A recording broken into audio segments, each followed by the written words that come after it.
If you can't buy it, make it. This is a lid to go on these green boxes. I've actually got some red boxes too. This is a red one.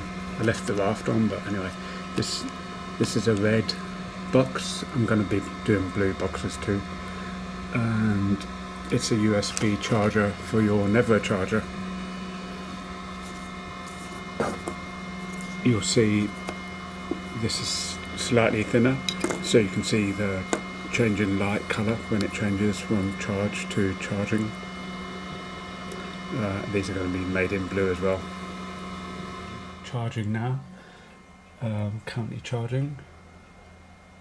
This is running from a USB pack, and if I unplug the Never charger, it goes blue because the USB thinks it's fully charged. I'll just plug that in. You can see the colour more clearly on the side.